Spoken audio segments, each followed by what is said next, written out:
नमस्कार साथियों, कैसे हैं आप सब। उम्मीद है आप सब एकदम स्वस्थ होंगे, मस्त होंगे, अपनी तैयारी में व्यस्त होंगे। जैसे कि आप सब जानते हैं कि अभी हमने पहली वीडियो बनाया और उसमें आपको कंसेप्ट बिल्कुल क्लियर कर दिया कि आपको 10th के बाद एक्चुअल में जेई की तैयारी करनी चाहिए कि नीट की तैयारी करनी चाहिए। ये सवाल जो है बहुत सारे स्टूडेंट के थे कि आनंद भैया हम 10th पास कर चुके हैं और अब हमें समझ में नहीं आ रहा है कि हमको जेई की तैयारी करनी चाहिए कि नीट की तैयारी करनी चाहिए। किस बेसिस पे ये तय करना चाहिए या ये निर्णय लेना चाहिए कि हमको जेई की ओर जाना है या नीट की ओर। तो पहले वीडियो में हमने बिल्कुल क्लियर कर दिया आपको कि आपको जेई की तैयारी करनी चाहिए कि नीट की तैयारी करनी चाहिए। अब आपके मन में एक डाउट है कि अगर हमें नीट की तैयारी करनी है तो नीट का बेसिक हमें आइडिया कैसे होगा, नीट एग्जाम क्या होता है, इसका सिलेबस क्या होता है, एग्जाम पैटर्न क्या होता है, मेडिकल कॉलेज की संख्या कितनी है, सीटें कितनी है। ये सारे आपके डाउट्स जो हैं ये हम क्लियर करने इस वीडियो में आ गए हैं। तो चलिए आपके एक एक डाउट हम क्लियर करते हैं। इससे पहले आपका डाउट है कि नीट एग्जाम क्या है। अगर बात करें हम नीट एग्जाम की तो नीट एक तरह का एंट्रेंस एग्जाम होता है। एंट्रेंस एग्जाम बोले तो प्रवेश परीक्षा है, एक तरह का प्रवेश परीक्षा है जो हम किसी कॉलेज में प्रवेश लेने के लिए देते हैं। अगर बात की जाए इसकी फुल फॉर्म की, ये होता है नेशनल एलिजिबिलिटी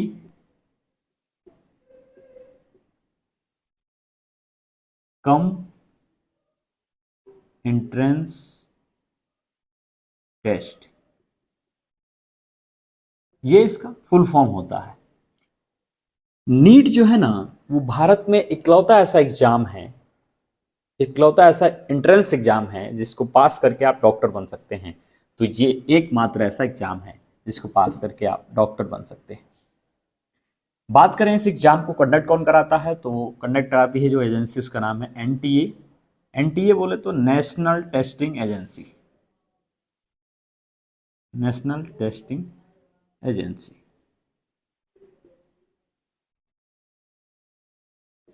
ये जो एजेंसी है वो ये एग्जाम को कंडक्ट कराती है। इसके पहले सीबीएसई भी इस एग्जाम को कंडक्ट कराती थी, लेकिन इस समय नेशनल टेस्टिंग एजेंसी इस एग्जाम को कंडक्ट कराती है।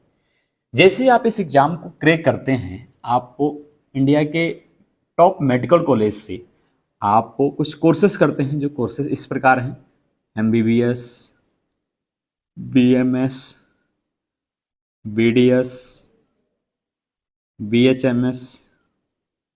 ये कुछ सारे मेडिकल कोर्सेस हैं जो आप नीट क्रैक करने के बाद से करते हैं।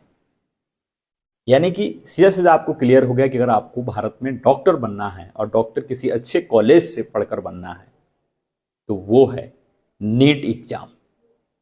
अब आपका अगला डाउट जो है उसको क्लियर करते हैं। अगला डाउट आपका है कि सर नीट का सिलेबस क्या है।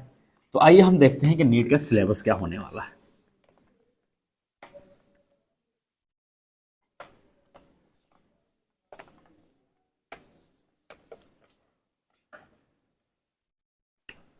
अगर हम बात करें नीट के सिलेबस की, तो नीट के सिलेबस की बात किया जाए तो नीट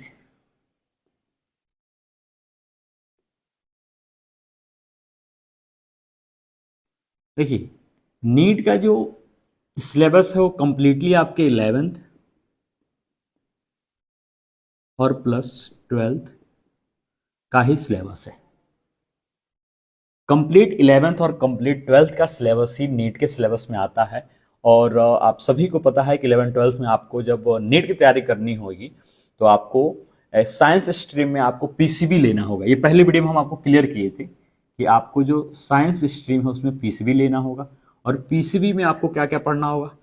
फिजिक्स, ध्यान से देखिए, और बहुत व्यवहारिक भाषा में, बहुत सरल भाषा में मैं समझा रहा हूँ और बहुत आसानी से आपको समझ में आने वाला है। इसमें आपके 3 सब्जेक्ट पढ़ने होंगे नीट के लिए, एक फिजिक्स, दूसरा केमिस्ट्री और तीसरा बायोलॉजी।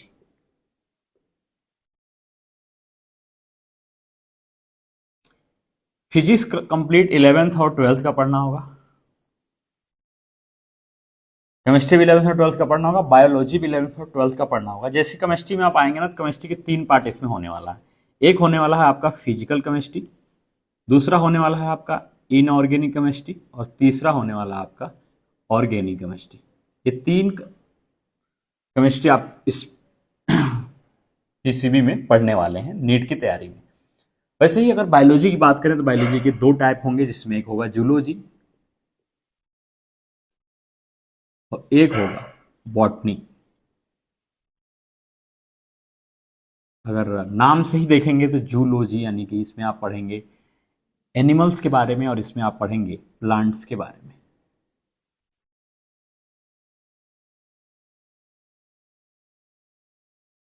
ये चीजें आपको पढ़ाने जाएंगी। इस तरीके से आपका नीट का सिलेबस क्या होने वाला है, इसका बेसिक आइडिया आपको हो गया। अगर हम बात करें नीट एग्जाम पैटर्न की, तो नीट एग्जाम पैटर्न क्या होगा आप समझिए। फिजिक्स, केमिस्ट्री और बायोलॉजी से प्रश्न आएंगे। अगर बात करें कि कितने टोटल प्रश्न होते हैं, तो टोटल प्रश्न की संख्या जो होगी वो होगी 180 प्रश्न, 180 क्वेश्चन होने वाला है टोटल। अगर सब्जेक्ट वाइज देखा जाए तो फिजिक्स से आपके 45 क्वेश्चन आने वाला है, केमिस्ट्री से आपका 45 क्वेश्चन आने वाला है और बायोलॉजी से आपका टोटल 90 क्वेश्चंस आने वाले हैं। अब आप ये बायोलॉजी का नंबर ऑफ क्वेश्चंस देखकर आप समझ गए होंगे कि नीट के एग्जाम में बायोलॉजी का क्या इंपॉर्टेंस है। फिजिक्स से 45 क्वेश्चंस आते हैं, केमिस्ट्री से 45 क्वेश्चंस आते हैं, लेकिन बायोलॉजी से 90 क्वेश्चंस आता है। अगर बात करें कि नंबर कितने होते हैं, नीट का जो एग्जाम होता है उसका टोटल मार्क्स कितने होते हैं टोटल, तो ये होता है आपका 720 मार्क्स। यानी कि हर एक सवाल पे आपको 4 नंबर मिलने वाले हैं प्लस में, यानी कि सही होगा तो 4 नंबर मिलने वाला है और गलत होगा तो 1 नंबर कटने वाला है, 1 नंबर आपका कटने वाला है। इसका सीधा सीधा मतलब है कि निगेटिव मार्किंग है इस एग्जाम में, और निगेटिव मार्किंग कितने का है सर, -1।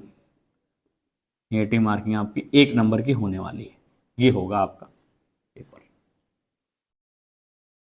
इस तरीके से आप समझिए कि नीट एग्जाम का पैटर्न क्या होने वाला है। पैटर्न आप समझिए कि फिजिक्स, केमिस्ट्री, बायोलॉजी से क्वेश्चंस आएंगे। फिजिक्स से 45 क्वेश्चंस आने वाला है, केमिस्ट्री से 45 क्वेश्चंस आने वाला है और बायोलॉजी से 90 क्वेश्चंस आने वाले हैं, जिसमें 45 क्वेश्चन आपके जूलॉजी से होंगे और 45 क्वेश्चन आपकी बॉटनी से होने वाले हैं। ये रहा नीट का सिलेबस के साथ नीट का एग्जाम पैटर्न।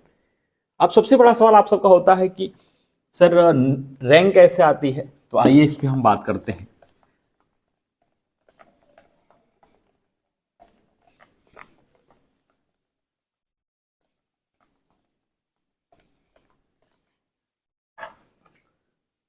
अगर बात करें रैंक की, तो रैंक कैसे बनता है ये समझिए। ये आपका एग्जाम हो गया,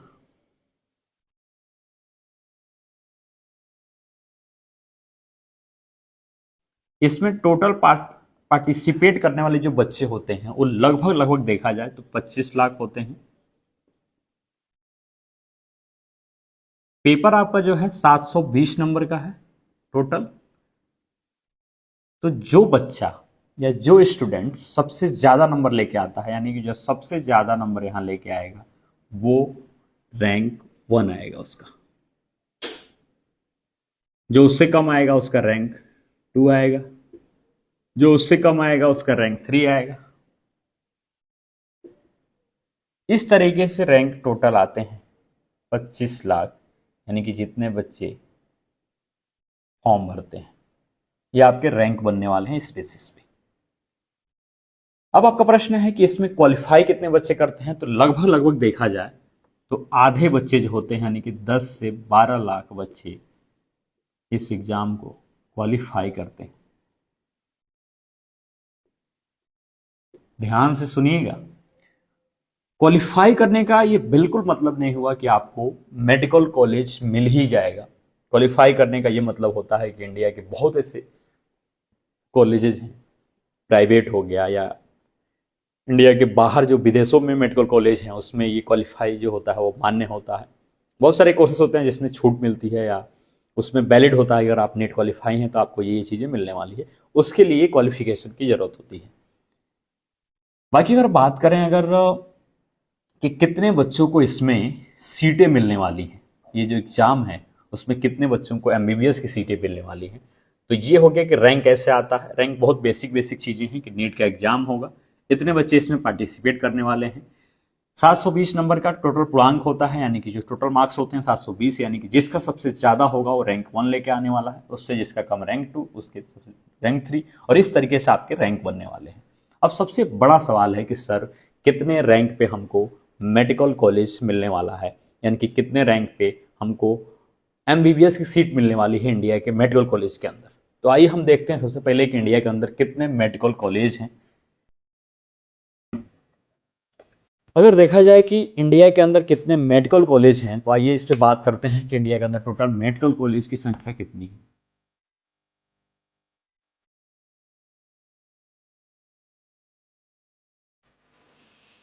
अगर देखा जाए लगभग इंडिया में मेडिकल कॉलेज की संख्या की, तो टोटल 700 से ज़्यादा मेडिकल कॉलेज।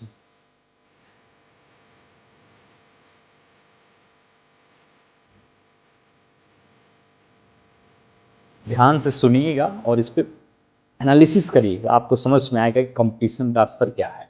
इंडिया में अगर बात किया जाए कि मेडिकल कॉलेज की, तो टोटल 700 से ज़्यादा मेडिकल कॉलेज हैं, जिसमें ये टोटल 700 प्लस मेडिकल कॉलेज हैं, जिसमें लगभग 380 मेडिकल कॉलेज, 380 प्लस जो मेडिकल कॉलेज हैं वो गवर्नमेंट हैं, यानी सरकारी हैं, और 320 प्लस मेडिकल कॉलेज हैं वो प्राइवेट। ये आंकड़े को भी थोड़ा आप गौर कीजिएगा तो आपको समझ में आने वाला है कि कितनी मेडिकल कॉलेज है। ये हो गया टोटल मेडिकल कॉलेज। अब अगर बात करें सीटें की, कितनी सीट है, देखिए टोटल सीट की बात करें अगर एमबीबीएस की सीट्स की, तो इंडिया के अंदर लगभग 1,28,000 टोटल एमबीबीएस की सीटें होने वाली हैं मेडिकल कॉलेज के अंदर, जिसमें बात करें गवर्नमेंट मेडिकल कॉलेज की सीटें कितनी हैं, तो 65 के ये आपका गवर्नमेंट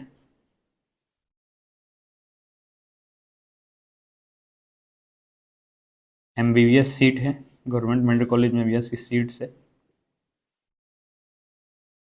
और अगर बात करें प्राइवेट, तो 63 के ये लगभग हैं, इसमें प्राइवेट कॉलेज में एमबीबीएस की सीट है, एमबीबीएस की सीट, यानी लगभग देखा जाए तो आधे जो सीट है वो गवर्नमेंट कॉलेज में है, एमबीबीएस की सीट है, और आधा प्राइवेट में है। अब यही हम बात कर लेते हैं फीस स्ट्रक्चर की। तो यहां आप देखिए फीस स्ट्रक्चर, यहां देख लीजिए फीस स्ट्रक्चर की।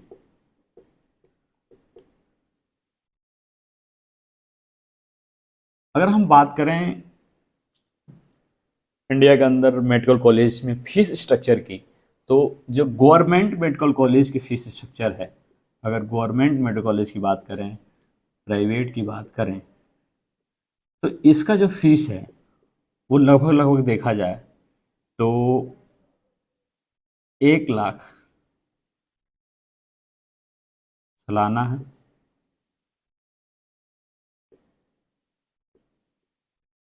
और इसकी फीस बात करें तो ये 10 से लगभग 25 लाख सालाना है। ये 10,000 से 1,00,000 है, और ये 10 लाख से 25 लाख तक है। आप यहीं से देख सकते हैं कि कितना ज़्यादा फीस देना होगा आपको प्राइवेट कॉलेज से एमबीबीएस करने के लिए। इसीलिए इतना कंपटीशन है कि हर बच्चा चाहता है कि इंडिया के अंदर हमें प्राइवेट कॉलेज से हमें एमबीबीएस ना करना पड़े, हमें गवर्नमेंट मेडिकल कॉलेज में एमबीबीएस की सीट मिले और हम बहुत मिनिमम फीस में एक अच्छे डॉक्टर बन पाएँ। तो यहाँ पे हमने देखा कि मेडिकल कॉलेज की संख्या कितनी है, लगभग 700 प्लस मेडिकल कॉलेज हैं। देखा जाए गवर्नमेंट कितने हैं, प्राइवेट कितने हैं, कितनी कितनी सीटें होने वाली हैं, फीस स्ट्रक्चर की हमने बात की कि लगभग लगभग 1 लाख सालाना, 10,000 से 1 लाख तक सालाना लगता है गवर्नमेंट मेडिकल कॉलेज में एमबीबीएस करने के लिए, और प्राइवेट में लगभग लगभग वही 10 से 25 लाख रुपए लगते हैं एमबीबीएस करने के लिए। ये रहा आपका मेडिकल कॉलेज में सीट और फीस स्ट्रक्चर। अब सबसे इंपॉर्टेंट सवाल है कि सर सिलेक्शन कैसे होता है।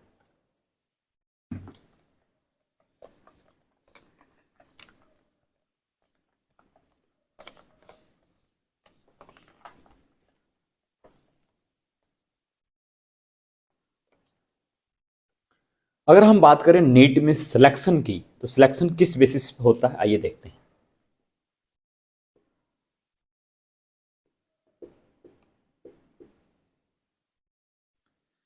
सिलेक्शन जब आप नीट एग्जाम को क्रैक कर लेते हैं तो आपके रैंक के बेसिस पे, आपके कैटेगरी के बेसिस पे, आपके स्टेट कोटा के बेसिस पे, आपके ऑल इंडिया कोटा के बेसिस पे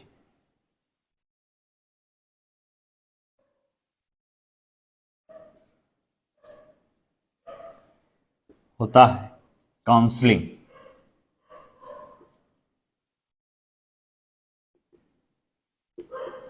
काउंसलिंग होता है और उसमें आपको कॉलेज मिलता है, उसमें डिसाइड किया जाता है कि आपको कौन सा कॉलेज मिलेगा, उस कॉलेज में एमबीबीएस सीट मिलने वाली है और कोई मेडिकल कॉलेज में और कोई मेडिकल कोर्सेज की सीट मिलने वाली है। ये सब कुछ आपके रैंक पे डिसाइड करता है, ये रैंक पे डिपेंड करता है कि आपको किस कॉलेज में कौन सी सीट मिलने वाली है।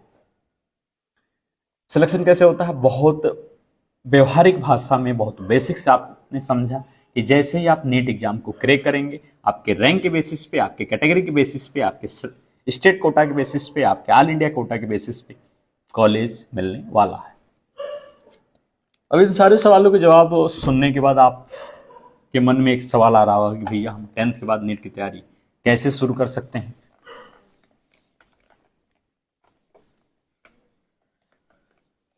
अगर बात की जाए कि 10th के बाद नीट की तैयारी कैसे शुरू करेंगे, बिल्कुल बेसिक से।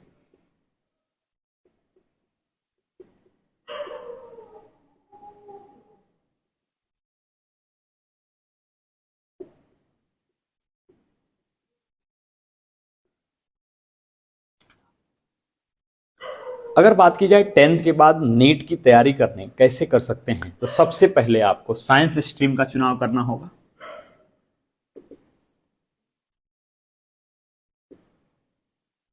साइंस स्ट्रीम में आपको पीसीबी का चुनाव करना होगा। पीसीबी में आप फिजिक्स पढ़ेंगे, इसमें आप केमिस्ट्री पढ़ेंगे और इसमें आप बायोलॉजी पढ़ेंगे।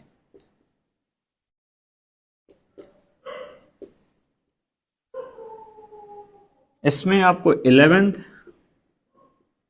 और 12th का कंप्लीट सिलेबस पढ़ना होगा, फिजिक्स का, केमिस्ट्री का और बायोलॉजी का। इसमें आप क्या करेंगे, सिलेबस को कंप्लीट करेंगे,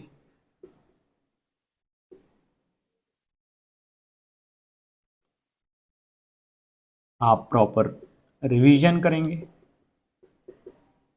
नीट में रिवीजन का बहुत इंपॉर्टेंस है, ध्यान सुनिएगा। प्रॉपर रिवीजन करेंगे, प्रॉपर मॉक टेस्ट लगाएंगे,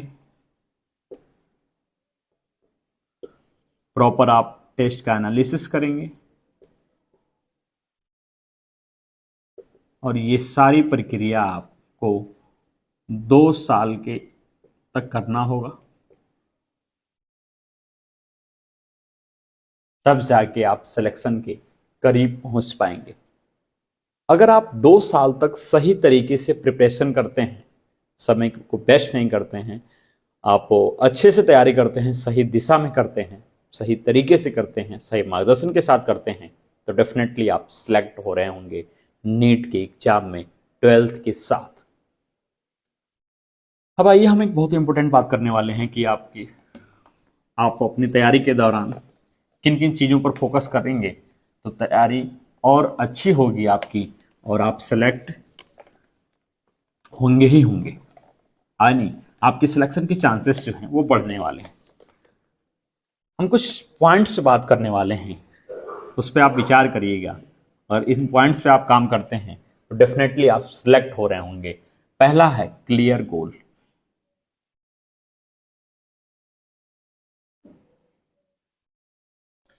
आपका गोल बिल्कुल क्लियर होना चाहिए कि नीट के एग्जाम में आपका ड्रीम रैंक क्या है, ड्रीम स्कोर क्या है।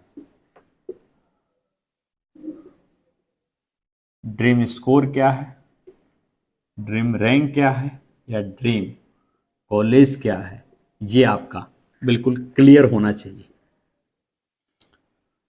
दूसरा ये कि आप डिसिप्लिन को मैनेज करना सीख लें। अनुशासन बहुत जरूरी है, एग्जाम कोई भी हो, डिसिप्लिन बहुत जरूरी है।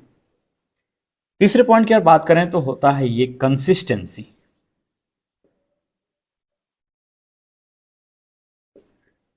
आप हर टॉपर के मुंह से एक बात सुनते होंगे, हर टॉपर आपको बताते हैं कि एग्जाम कोई भी हो, अगर उसमें टॉप करना है, उसकी तैयारी को अच्छे से करना है, तो कंसिस्टेंसी को मैनेज करना बहुत जरूरी है। आप थोड़ा पढ़िए लेकिन रोज पढ़िए, निरंतर पढ़िए।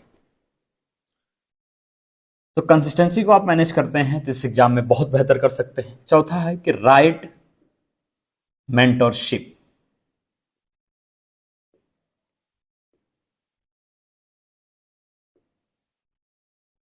राइट मेंटरशिप क्यों भैया?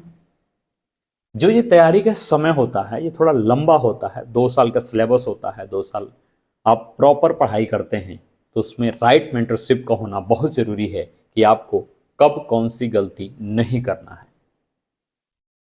अगर आप गलती को बार बार दोहराएंगे तो आप कई साल पीछे चले जाते हैं। एक गलती आपका 1 साल बेकार कर देती है, 1 साल आपका बर्बाद कर देती है। तो राइट मेंटरशिप का होना बहुत जरूरी है कि क्या करना है और क्या नहीं करना है। पांचवें पॉइंट की अगर बात करें तो वो होता है स्ट्रॉन्ग माइंडसेट।